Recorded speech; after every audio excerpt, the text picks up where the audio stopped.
പ്രധാനമന്ത്രി നരേന്ദ്രമോദിയുടെ ലോക്സഭയിലെ പ്രസംഗത്തിന് നേരെ പരിഹാസവുമായി പ്രിയങ്ക ഗാന്ധിയും കോൺഗ്രസും രംഗത്തെത്തുകയുണ്ടായി. ലോക്സഭയിലെ ഭരണഘടനാ ചർച്ചയിൽ അവതരിപ്പിച്ച പ്രധാനപ്പെട്ട 11 പ്രമേയങ്ങൾ വെറും പൊള്ളയാണെന്നാണ് കോൺഗ്രസ് ഉയർത്തിയ പ്രധാന ആരോപണം. ഇന്ത്യൻ ഭരണഘടനയുടെ 75 വർഷത്തെ മഹത്തരമായ യാത്രയെക്കുറിച്ചുള്ള സംവാദത്തിൽ പങ്കെടുത്തുകൊണ്ടും പ്രതിപക്ഷ നേതാവ് രാഹുൽ ഗാന്ധിയും സംസാരിക്കുകയുണ്ടായി. പ്രധാനമന്ത്രി നരേന്ദ്രമോദി, കേന്ദ്ര ആഭ്യന്തരമന്ത്രി അമിത് ഷാ, പ്രതിരോധ മന്ത്രി രാജ്നാഥ് സിംഗ് എന്നിവർ ഈ സഭയിൽ ഇല്ലാത്തത് എന്തുകൊണ്ടാണെന്നും കോൺഗ്രസ് ചോദിച്ചിരുന്നു. മാത്രമല്ല, പ്രധാനമായും 2014 അധികാരമേറ്റതു മുതലുള്ള ഗവൺമെന്റിന്റെ നയങ്ങളും മറ്റു തീരുമാനങ്ങളും ഭരണഘടനയ്ക്ക് അനുയോജ്യമായി ഇന്ത്യയുടെ ശക്തിയും ഐക്യവും വർദ്ധിപ്പിക്കാൻ ലക്ഷ്യമിട്ടുള്ളതാണെന്നും പ്രധാനമന്ത്രി നരേന്ദ്രമോദി കഴിഞ്ഞ ദിവസം പറയുകയുണ്ടായി.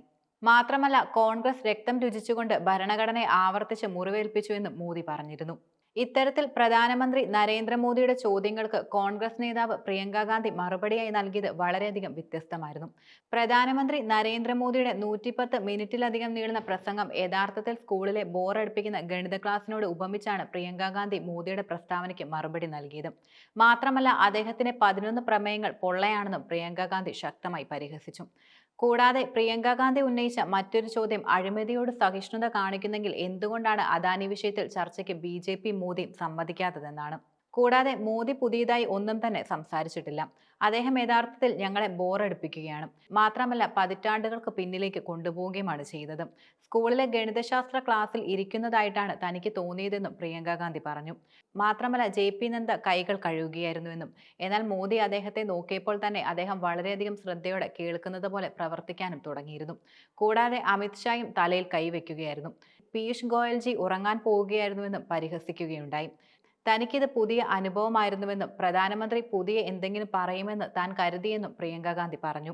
പക്ഷേ നരേന്ദ്രമോദി സമ്പൂർണ്ണ പൊളിറ്റിക്കൽ സയൻസിൽ MA ഉണ്ടെന്നും ഇത് ലോക്സഭയിൽ താൻ വക്രബുദ്ധിയിൽ വിദഗ്ധനാണെന്നും അദ്ദേഹം തെളിയിച്ചെന്നും കോൺഗ്രസ് ജനറൽ സെക്രട്ടറി ജയറാം രമേശ് വെളിപ്പെടുത്തി. ചിലർ പ്രധാനമായും ചെയ്യുന്നത് അവരുടെ സ്വാർത്ഥ താല്പര്യങ്ങൾക്ക് വേണ്ടി കള്ളം പറയുകയാണ്. പക്ഷെ സ്വയം പ്രഖ്യാപിക്കുന്ന നോൺ ബയോളജിക്കൽ പ്രധാനമന്ത്രി അങ്ങനെയാണ് ചെയ്യുന്നത്. അതിന് പിന്നിലെ പ്രധാന കാരണം അദ്ദേഹത്തിന്റെ സ്വഭാവമാണ്. മാത്രമല്ല, ജയറാം രമേശ് പരിഹസിച്ച മറ്റൊരു കാര്യം അദ്ദേഹം വാട്സപ്പ് സർവകലാശാലയെ പോലും നാണക്കേടിലാക്കിയെന്നായിരുന്നു. മോദിയുടെ പ്രസംഗം യഥാർത്ഥത്തിൽ അദ്ദേഹത്തിന്റെ പാർട്ടിക്കെതിരെയുള്ള വിഡ്ഢിത്തരമാണെന്നായിരുന്നു Congress general secretary KC Venugopal എക്സിലൂടെ പരാമർശിച്ചത്. യഥാർത്ഥത്തിൽ മോദി ചെയ്തത് ഇന്ത്യൻ ഭരണഘടനയെക്കുറിച്ചുള്ള ഒരു സംവാദത്തിൽ കോൺഗ്രസിനെ കുറിച്ചുള്ള തന്റെ പഴയ പ്രസംഗം പുറത്തു കൊണ്ടുവരാനാണ് പ്രധാനമായും ശ്രമിച്ചത്. ഇന്ത്യൻ സമൂഹം നേരിടുന്ന അനീതിക്കും അസമത്വത്തിനും ജനങ്ങൾ അദ്ദേഹത്തിൽ നിന്നും ഉത്തരം പ്രതീക്ഷിക്കുന്നുണ്ട്.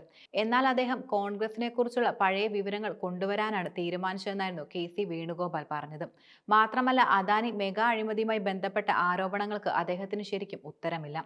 മോദി യഥാർത്ഥത്തിൽ ചെയ്യുന്നത് സ്വയം ഭരണകൂടം സൃഷ്ടിച്ച് ജാതിമത വേർതിരിവുകളുടെ വർദ്ധിച്ചു വരുന്ന സംഭവങ്ങളോട് അദ്ദേഹത്തിന് യാതൊരുവിധ പ്രതികരണവുമില്ല. ആദ്യ ദിവസം തന്നെ രാഷ്ട്രീയ ഗുരുക്കന്മാർ ഭരണഘടനയെ തള്ളിപ്പറഞ്ഞ ആത്മാർത്ഥതയില്ലാത്ത പ്രധാനമന്ത്രിയെ ഭരണഘടനയോട് കൂറുള്ളതായി ജനങ്ങൾ ഒരിക്കലും കണക്കാക്കില്ല. എത്രയൊക്കെ പ്രസംഗം നടത്തിയാലും അദ്ദേഹത്തിന്റെ ഉള്ളിലെ കപടത പുറത്തു വരുമെന്നും KC വേണുഗോപാൽ പരിഹസിക്കുകയുണ്ടായി. പ്രധാനമന്ത്രി നരേന്ദ്രമോദി ശനിയാഴ്ച പാർലമെന്റിൽ പറഞ്ഞത് പുതുതായി ഒന്നുമല്ലായിരുന്നു. മാത്രമല്ല, മാധ്യമപ്രവർത്തകരോടും അദ്ദേഹം അങ്ങനെ തന്നെയാണ് പ്രതികരിച്ചത്. മോദി യഥാർത്ഥത്തിൽ ചെയ്തത് കോൺഗ്രസിനെതിരായിട്ടുള്ള കുറ്റപ്പെടുത്തൽ മാത്രമാണ്.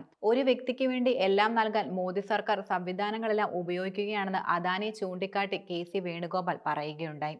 ഞങ്ങൾ ഭരണഘടനയെക്കുറിച്ച് സംസാരിക്കുമ്പോൾ എല്ലാം അവർ പാർലമെന്റിനെ ബഹുമാനിച്ചില്ല. ലോക്സഭയിൽ സംസാരിക്കുമ്പോഴെല്ലാം പ്രധാനമന്ത്രിയും ആഭ്യന്തരമന്ത്രിയും പ്രതിരോധ മന്ത്രിയും ഹാജരാകുകയും ചെയ്തിട്ടില്ല. അവർക്കൊന്നെങ്കിൽ രാഹുൽ ഗാന്ധിയെ ഭയമാണ്, അല്ലെങ്കിൽ പ്രതിപക്ഷ രാഷ്ട്രീയത്തിൽ അവർ വിശ്വസിക്കുന്നില്ല എന്നും അദ്ദേഹം പറയുകയുണ്ടായി.